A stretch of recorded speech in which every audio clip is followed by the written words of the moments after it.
Mr. Trudeau goes to Mar-a-Lago. And how did that conversation with President-elect Trump go? Well, it ended with jokes of Canada potentially becoming the 51st state. Hello, I'm Adrienne Batra. With me are Warren Kinsella and Lorrie Goldstein. Warren, I want to show our viewers this clip. This is from Fox News, Peter Doocy reporting down at Mar-a-Lago about how the conversation went between Justin Trudeau and Donald Trump. Have a look. We are told that when Trudeau told President-elect Trump that new tariffs would kill the Canadian economy, Trump joked to him that if Canada can't survive without ripping off the U.S. to the tune of $100 billion a year, then maybe Canada should become the 51st state and Trudeau could become its governor. So in that, Warren, we're getting more information about this 3-hour dinner from American media.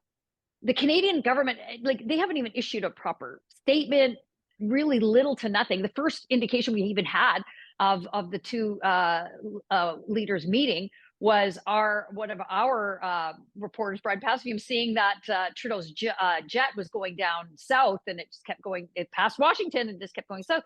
So it's bizarre that we don't even have that acknowledgement from the Canadian government that this happened. Then President Trump's team posted a photo of the dinner. Anyway, moving past all of that, what is your take on how that conversation and how the discussion unfolded? Well, hats off to Fox News for giving us the news that we in Canada deserve. All of us know, maybe some of our viewers don't, that there's this thing called a readout. So when there is a meeting with our leader, our prime minister, and a foreign leader, either in person or on telephone, there's lots of people present listening in, and there's lots of people taking notes. And then we get afterwards what's called a readout, unless it's a matter of national security or something like that, describing in some detail what took place. I can think of no more important meeting than what took place between Justin Trudeau and Donald Trump at Mar-a-Lago. 1/4 of the Canadian workforce depends on us avoiding these tariffs. So hats off to Trudeau and his team for heading down there. I think we at The Sun were among the first to see that the plane was heading south. Our Brian Passafume tracks that stuff. But when he got there, we're entitled to know what happened and what was said, because it's so serious and so consequential for Canadians. And we don't know that. We're finding out, thank God, something from Fox News. But the Canadian media, once again, have been neglected. And it's not just us. We know that, we're not on the Christmas card list for the Prime Minister's office. But, I was expecting something in the Toronto Star or CBC providing some detail about the substance, and we're not getting it. That's not how you run a country. That's not how you conduct foreign policy. And once again, it just shows that the Trudeau gang, they're not serious. Again, Lorrie, reporting from Fox News, because they actually spoke to a couple of people who were at that dinner. You can see the photo posted here. They said that Mr. Trudeau told President-elect Trump that if Canada adheres to everything that he is demanding, that will crush the Canadian economy. That's when President-elect Trump joked and said, okay, well, Canada can become the 51st state. And then even further to that, there was reportedly, Trudeau had nervous laughter, which would make anybody uncomfortable, I suppose. Canada's ambassador to the United States has done a couple of media interviews. She's confirmed all of this reporting. There was even further information that more joking at the table that, hey, we'd have to split the country into two. There can be basically two states.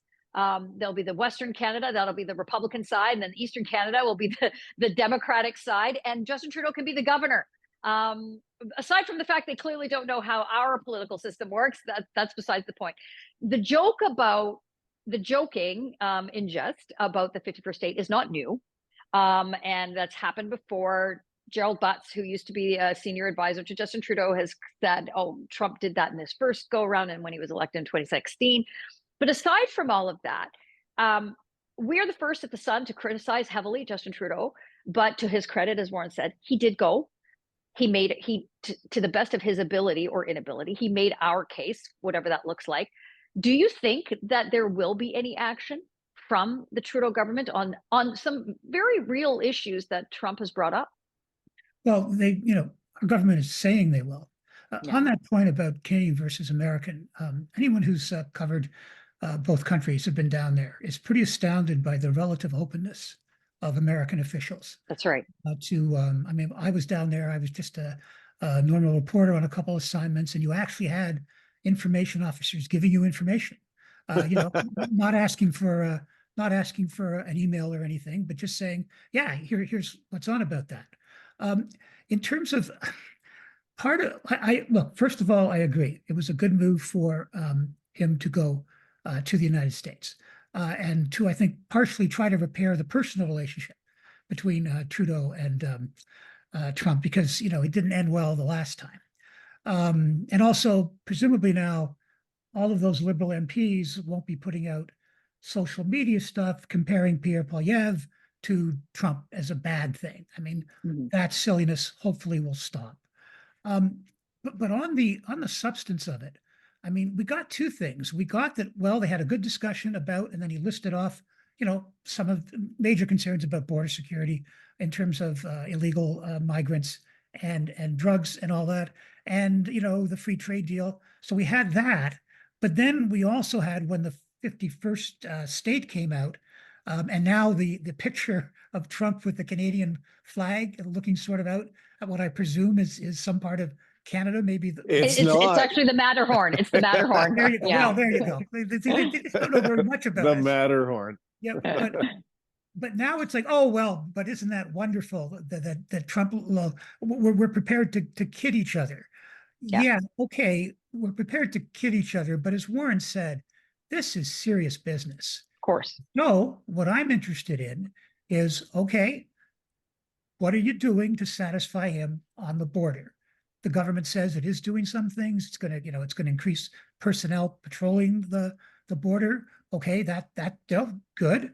The other stuff about illegal migrants, yes, point out that it's much less of a serious thing for the northern border versus the southern border, but still, it's serious. So to me, the serious part here is, what is Canada doing to satisfy Trump? Because that's what we have to do.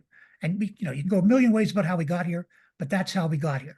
I also think it's incumbent on the opposition parties, and I know there's been some discussion between Trudeau and the opposition leaders, that Canada has a united front, and I agree with that.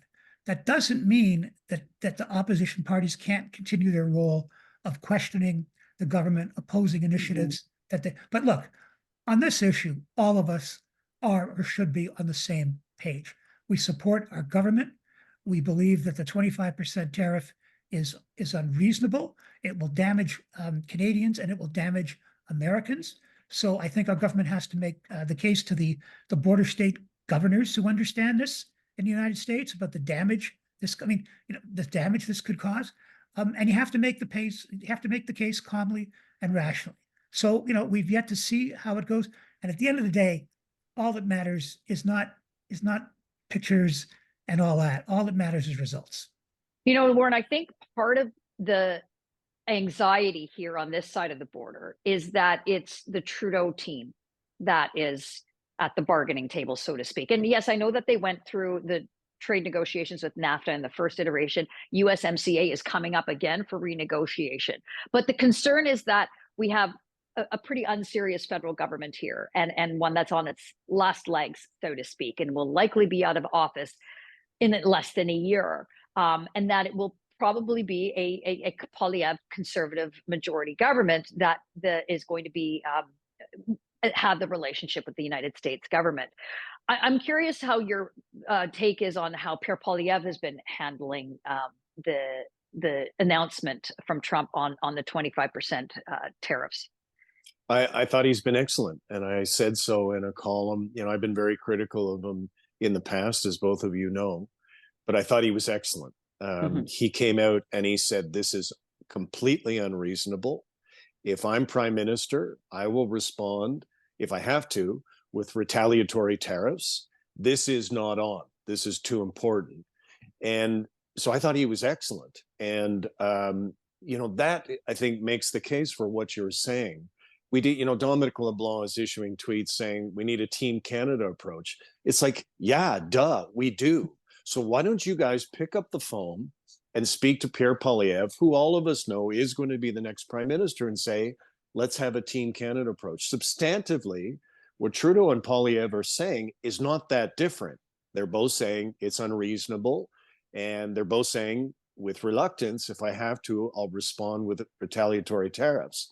They agree, on the fundamentals. So why don't we present a united front to Washington, where they take that seriously? But the problem is exactly what you said. They know that the Trudeau government is dead man walking, and they don't really need to pay attention to what he has to say, which I presume is why he's tweeting pictures of him looking at the Matterhorn, which is it's kind of funny. I don't like Donald Trump, but I thought that was quite funny. So, I think that's how we should approach it. When I worked for Mr. Chrétien, and I was with Chrétien and Harper this week at a party in Toronto, and I just thought, man, it's so great that the country used to be like that, where we weren't so divided by partisanship, that we could come together. The two of them like each other. They agree on lots of stuff. They disagree on stuff too, but they know how to work together. That's what Trudeau needs to do. He needs to swallow his pride and pick up the phone and say to Pierre Poilievre, I need your help. Well, I think he did it. He did that already. He did that. Yeah, okay. He has. Yeah, he has. So there you go, Lorrie. I just broke some news for Warren. So they've already listened to Warren's excellent advice, and Trudeau has met with the opposition leaders. Pierre Poilievre has said that it was that he is intending, his number one focus is to come out and do what's in the best interest of all Canadians. I think we can read between the lines here that he himself is expecting that it's going to be a Poilievre government that's going to be dealing with the new U.S. administration in 2025. But again, it's good that Trudeau did that. I just find it interesting that it's been the premiers across Canada, particularly Premier Ford in Ontario, that demanded a meeting.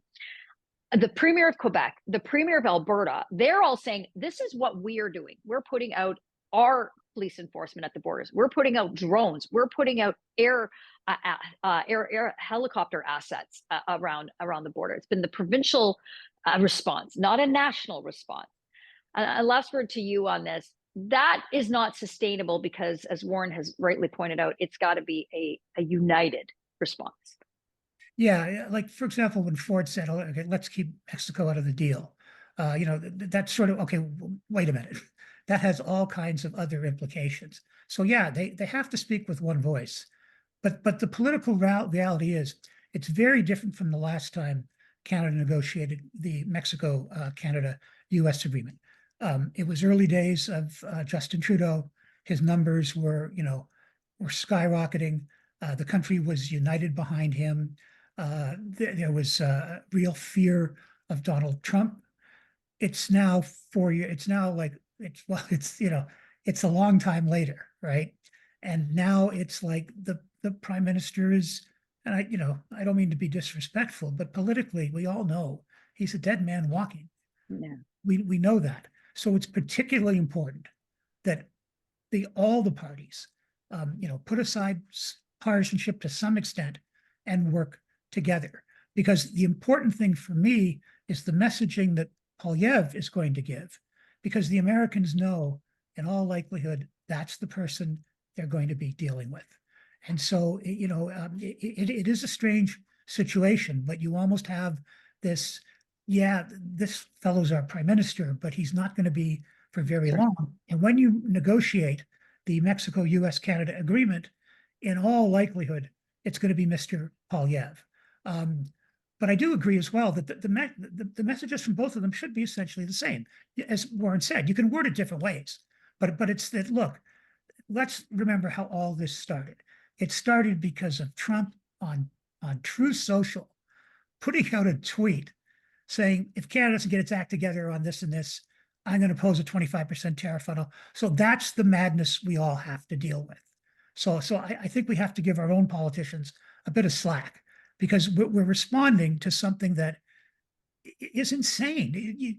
Look, we agree about the border. We agree about immigrants and drugs, but to link that to a 25%, and the other thing I must say is, for people who are Canada who are cheering on Trump and who oppose Justin Trudeau's carbon tax, this makes the carbon tax look like a walk in the park. Yep. of what it would do. So if you're, if you're worried about the carbon tax, then you should be supporting our politicians on trying to get rid of this 25% tariff, because it is exponentially more damaging potentially to our economy.